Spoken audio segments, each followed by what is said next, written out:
UKLO 1 year masters. No IELTS required up to 5 years visa. High visa success rate. Hi hello నమస్తే welcome to hit TV. నేను విషయం ఈరోజు అయితే రెండు తెలుగు రాష్ట్రాలకు సంబంధించి ముఖ్యమైన అంశాల మీద ఈరోజు మనం చర్చించడానికి అయితే ఈరోజు మనం తమ్మారెడ్డి భరద్వాజ్ గారిని అయితే కలవడం జరిగింది. సో ఆయన అడిగి తెలుసుకునే ప్రయత్నం చేద్దాం. సార్ నమస్తే సార్. సార్ ఎలా ఉన్నారు సార్? బాగున్నామా సార్, ఇప్పుడు రెండు తెలుగు రాష్ట్రాల్లో కూడా ఈ ఫ్లడ్స్ అనేవి కూడా చాలా విపరీతమైన స్థాయిలో రావడం అయితే జరుగుతుంది సార్. ఇందులో ముఖ్యంగా చూసుకుంటే ఆంధ్రప్రదేశ్ రాష్ట్రానికి సంబంధించి విజయవాడ ప్రాంతం ఏదైతే ఉందో ఆ సింగ్ నగర్ కానీ ఇవన్నీ కూడా వన్ టౌన్ కానీ పూర్తి స్థాయిలో కూడా నీటి మునిగిపోయి ఉండడం అయితే జరుగుతుంది సార్. దీనిపైన ప్రభుత్వం సరిగ్గా స్పందించట్లేదని చెప్పని ఇప్పుడు ఏదైతే ప్రతిపక్షానికి సంబంధించి వైఎస్ఆర్సీపీ పార్టీకి సంబంధించిన నాయకులే కానీ వీరందరూ కూడా విమర్శలు అనేది చేయడం జరుగుతుంది. మరి అక్కడ పనులు అనేవి జరగట్లేదని చెప్పని అనుకోవాలా? ఇప్పుడు బేసిక్గా నాకు అంటే ఈ పార్టీ ఆ పార్టీ ఈ వరదలు ఆ వరదలని కాదు, ప్రతి వరదల్లోనూ ప్రభుత్వం పనిచేయట్లేదు అని మాట్లాడే వాళ్ళంతా ఎక్కువైపోయారు. అంతకుముందు వాళ్ళు ఉన్నప్పుడు కూడా వీళ్ళు అనేవారు, వీళ్ళు ఉన్నప్పుడు వాళ్ళు అంటున్నారు. బేసిక్ ప్రాబ్లమ్ ఇప్పుడు నీకు కష్టం వచ్చింది, ఇక్కడ పక్కింటోడికో ఎదురింటోడికో కష్టం వచ్చింది. ఆ కష్టానికి నేను వెళ్ళి సాయం చేస్తానికి ప్రయత్నం చేస్తానా, వాడెవడో రాలేదు వీడెవడో రాలేదని కూర్చుంటాను. హెల్ప్ చేయడానికి చూస్తాను సార్. అసలు ముందు వీళ్ళకి బుద్ధి ఇంగిత జ్ఞానం ఉంటే ఎవరికైనా కానీ ముందు ఉన్నోళ్ళందరికీ సాయం చేసి ఇప్పుడు జగన్ అంటే వెంటనే జగన్మోహన్ రెడ్డి గారు వెళ్ళి చూసి వచ్చారు.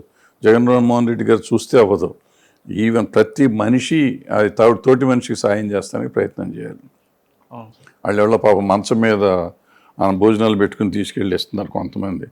సో అంత వరదల్లో కూడా రిస్క్ చేసి వెళ్తున్నారు. వాళ్ళకి కూడా వరదని ఫోర్స్ వచ్చిందంటే వాళ్ళు కొట్టుకుపోతారు, లైఫ్ రిస్క్ చేసి వెళ్తున్నారు కదా. ఇట్లా మనం ఎంత పని ఎవరం చేయగలం అనేది చేయాలి. అది వదిలిపెట్టేసి వీళ్ళు సినిమా వాళ్ళు వస్తే చేతులు ఒప్పటానికో ముఖ్యమంత్రి వస్తే చేతులు ఒప్పటానికో చేశారంటే వెకిలిగా ఉంటుంది చూస్తానికి. ఇది అదే అక్కడ జరగాల్సిందేంటి, ఇమీడియట్గా వాళ్ళందరికీ పునరావాసం కానీ లేకపోతే భోజనం ఆహారం కానీ లేకపోతే వాళ్ళకి ఏం చేయాలి, ఇప్పుడు నీళ్ళని ఎట్లా డ్రైన్ అవుట్ చేయాలి, ఇవన్నీ ఆలోచించుకొని దానికి ఏ సహాయం చేయాలనేది మనం ఆలోచించుకోవాలి. అండ్ అది అయిపోయిన తర్వాత మళ్ళీ వీళ్ళందరూ కలిసి అపోజిషన్ రూలింగ్ పార్టీతో సహా కలిసి భవిష్యత్తులో ఇలాంటివి జరగకుండా ఉంటాయి జరిగి. గతంలో మీకు మీరంతా పిల్లలు మీ తల్లి మీ ఫాదర్ వాళ్ళ టైంలో ఉండి ఉంటాను. అక్కడ బుడమేరు ఇంకే 2-3 ఏర్లు ఉండేవి. అవి మునిగిపోయి కంపల్సరీగా బెజవాడ మునిగిపోయేది. దాన్ని బ్లేజ్వాడ అని కూడా ఎండాకాలం తగలబడేది, వానాకాలం మునిగిపోయేది ఆ బెజవాడ. అటువంటిది ఇప్పుడు అన్నీ ఆగిపోయినాయి, తగలబడతాం ఆగిపోయింది. కృష్ణలంకలో ఎప్పుడు తగలబడిపోయాయి గుడిసెలన్నీ. సో ఆ గుడిసెలు పోయి ఇళ్ళు వచ్చినాక ఆగింది. అట్లాగే ఇది బుడమేరుకిన్నో మిగిలిన ఇంకో ఏరు ఉంది ఏదో, ఆ ఏరు కేసీ కెనాల్ ఏదో ఒక కెనాల్ ఒకటి, ఈ 3 పొంగాయి. ఆ 3 ఆగినాయి, ఆపారు ఏదో మొత్తానికి చేసి దానికి డ్యామ్ కట్టలు కట్టి. ఇప్పుడు ఏదో బ్రీచెస్ వచ్చినట్టు ఉన్నాయి, బుడమేరు బ్రీచ్ వచ్చినట్టు వచ్చింది. ప్లస్ కృష్ణ పొంగింది, భయంకరంగా పొంగింది. దానికి తోడు ఇప్పుడు భయం ఏంటంటే బోటు కొట్టి ఇది పగిలిపోయింది ఒకటి. అవును సార్. సో ఇట్లా రకరకాల సమస్యలు ఉన్నాయి దానికి. సో సమస్యకి పరిష్కారం ఏంటి అనేది మనం ఆలోచించాలి. వెంటనే వెళ్ళిపోయి ఇంకేంది అది బ్యారేజ్ కూలిపోతుంది, ఇంకోటి కూలిపోతుంది, ఇదే నెగిటివ్ థింకింగ్లో మనం వెళ్ళి లేకపోతే గవర్నమెంట్ ఏమీ చేయట్లేదు, గవర్నమెంట్ చేయదయ్యా, ఒక నిమిషం అనుకుందాం వాళ్ళు చేయరు, ఇది నువ్వు చేయవా, నీకు బాధ్యత లేదా, సాటి మనిషికి హెల్ప్ చేయాల్సిన బాధ్యత లేదా, దీని గురించి ఎవరు మాట్లాడరు ఏంటని. ఇక్కడ ఇంకొకటి ప్రత్యేకంగా ఇప్పుడు ఎంతవరకు ఏ తీవ్ర స్థాయిలో అయితే విజయవాడ ఇప్పుడు ఉండడం జరుగుతుందో అదేవిధంగా మళ్ళీ ఇంకొక ఫ్లడ్ వచ్చే అవకాశం ఉంది, ఇంకా వాతావరణంలో ఇంకా అనుకూలత రాలేదని చెప్పని కూడా మరి చెప్పడం జరుగుతుంది. మరి దెబ్బ మీద దెబ్బ పడితే ఆ పరిస్థితి ఏ విధంగా? దెబ్బ మీద దెబ్బ ఏం లేదు, కంటిన్యూ అవుతానే ఉంటుంది. ఇంకో 2 వీక్స్ దాకా ఇది ఇట్లాగే ఉంటుంది అంటున్నారు. సో 2 వీక్స్ ఇదే ఉంటుందా? ఇప్పుడు అక్కడ 11 lakhs ఏదో క్యూసెక్స్ ఏదో అవుతుంది, సంథింగ్ అవుతుంది. దానికి 13 lakhs 12 lakhs అయితే ఏమవుతుంది అనేది ప్రాబ్లం ఉంది. ఏమవుతుంది, దేన్నైనా మనం ఫేస్ చేయాలి. ఇప్పుడు కట్ట మీద నుంచి వెళ్తాయి నీళ్ళు, అంతే కదా. ఇప్పుడు రైల్వే ట్రాక్ కింద వెళ్తున్నాయి అన్నారు, ఇప్పుడు రైల్వే ట్రాక్ మీద నుంచి వెళ్తాయి. ఎప్పుడో ఒకప్పుడు మనం చూసాం రైల్వే ట్రాక్ మీద నుంచి నీళ్ళు వెళ్ళడం కూడా చూసాం.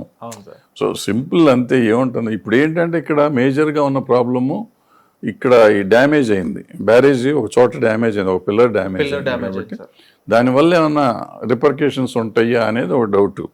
90% టెంపరీగా అయితే ఉండవు, బట్ అది ఇట్ ఈస్ సీరియస్ ప్రాబ్లం. ఎందుకంటే మిగతా గేట్లన్నీ తెరుస్తారు కాబట్టి నీళ్ళు వెళ్ళిపోతానే ఉంటాయి.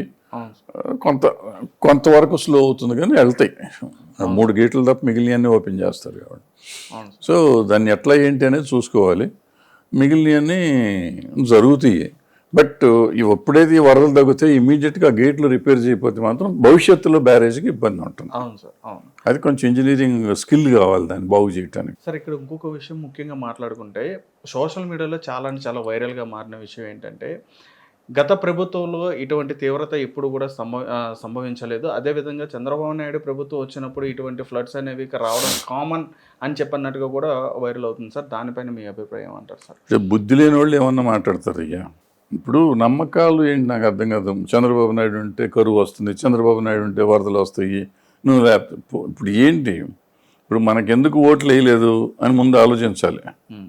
చంద్రబాబు నాయుడు గారు ఉంటే వరదలు వస్తాయని ఓట్లు వేయలేదా? అంతకుముందు లాస్ట్ టైం ఓడగొట్టినప్పుడు వరదలు వస్తాయని ఓట్లు వేయలేదా? లేకపోతే కరువు వచ్చిందని ఓట్లు వేయలేదా? ఇప్పుడు నీకెందుకు ఓట్లు వేయలేదు? నువ్వు ఉంటే మొత్తం జనాన్ని తింటున్నావు అని ఓట్లు వేయలేదా? ఇవన్నీ ఎందుకు మాట్లాడుకోవటం? ఇప్పుడు ఇవాళ పరిస్థితి ఏంటి? మనకి ఆ రాష్ట్రంలో ఇమీడియట్ ఎమర్జెన్సీలో చాలామంది ప్రజలు ఇబ్బందుల్లో ఉన్నారు. వాళ్ళకి మనం ఏం చేద్దామని ఆలోచిద్దాం. ఈ ప్రతిదానికి ఎదుటి వాళ్ళ మీదకి వెళ్ళిపోవటం అనేది సరైన విషయం. ప్రకృతి వైపరీత్యమే కదా సార్. అంతే కదా, ప్రకృతిని ఎవరు చేస్తారు? అదే సార్. అయితే ఇక్కడ ముఖ్యంగా ఈ విషయంలో మాట్లాడుకుంటే కనుక బట్ ఇంకోటి ప్రకృతి వైపరీత్యమే కానీ ప్రకృతితో పాటు మానవ తప్పిదం ఉంది ఇదంతా. ఓకే, మొత్తం మన ఇష్టం వచ్చినట్టు కట్టేసాం ఎడాపెడే. హైదరాబాద్లో ఉంది ఇప్పుడు అదే జరుగుతుంది. హైదరాబాద్లో మునిగిపోయింది, మోకిలో మునిగిపోయింది, చాలా ఓల్డ్ సిటీ మునిగిపోయింది, చాలా చోట్ల మునిగిపోయింది. ఇక్కడ భయంకరమైన పరిస్థితి ఉంది. ఎందుకు మునిగిపోయినాయి? మనమే కట్టేసాం, అడ్డకట్టలు కట్టేసి అన్నీ వదిలేసి నీళ్ళు వెళ్ళనివ్వకుండా ఇళ్ళు భయంకరంగా కట్టుకొని ఎక్కడ పడితే అక్కడ ఏది పడితే అది కట్టేసి నాలాలు క్లోజ్ చేసుకుని డ్రైన్స్ క్లోజ్ చేసి అన్ని క్లోజ్ చేసింది మనం. తప్పులు మనం చేసాము. తప్పులు మనం చేసి అపోజిషన్ పార్టీనో రూలింగ్ పార్టీనో లేదా ఒక నాయకుడినో వీళ్ళు తిట్టేస్తే ఏమవుతుంది? ఇక్కడ హైదరాబాద్లో వచ్చేటప్పటికి రేవంత్ రెడ్డి గారు సీఎం గారు ఏమంటున్నారంటే ఇటువంటి పరిస్థితులు ఉన్నప్పుడు ఏదైతే ప్రాంతాలు ఇలాగా ఇబ్బంది పడుతున్న సమయంలో ఏంటంటే మీరు విమర్శలు చేయొద్దు, మీరు కూడా మాతో పాటు రండి, మీరు కూడా మాకు సమాధానం చెప్పండి, మీరు కూడా మమ్మల్ని ప్రశ్నించండి, మాకు తెలియని విషయాలు ఏమైనా ఉంటో కూడా మీరు కూడా మీ సలహాదారులతో మీరు కూడా మాకు చెప్పొచ్చు, దాన్ని బట్టి మేము ప్రభుత్వంలో ఉన్నాం కాబట్టి మేము కూడా మీకు సహాయపడతాం అనే విధంగా ఆయన పిలుపునివ్వడం కూడా జరిగింది సార్. దానిపైన మీ అభిప్రాయం? నేను చెప్పింది ఆయన చెప్పాడు అంటే ఆయన ముందు చెప్పాడో నాకు తెలియదు, నేనైతే అదే చెప్పాను. ఇప్పుడు మీరు చెప్తున్నారు కాబట్టి ఆయన చెప్పింది నేను చెప్పింది ఒకటేగా. ఇటువంటి స్పోర్టినెస్ ఎందుకని ఏపీలో లేదని చెప్పని అనుకోవాలి? లేదంటే ఏ పొలిటికల్ పార్టీకి సహనం లేదు. ముందు ఎంతసేపు ఇమీడియట్గా ఎలా మనం దాన్ని పార్టీగా క్యాష్ చేసుకోవాలి. ఒక సమస్య వస్తే సమస్యని మనం పరిష్కరిస్తే మనం గొప్పవాళ్ళు అవుతాం, దాన్ని పెంచితే దుర్మార్గులం అవుతాం. పెంచిన వాళ్ళు ఏ పార్టీ వాడైనా కానీ. అవును సార్.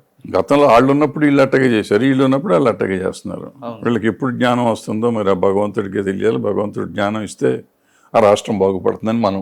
హిట్ టీవీ యాప్ ని డౌన్లోడ్ చేసుకోండి. ఇందులో short news, live news, entertainment movies అన్ని అవైలబుల్ గా ఉన్నాయి. Please download hit TV app. Hit TV app ని ఫ్రీగా డౌన్లోడ్ చేసుకోండి.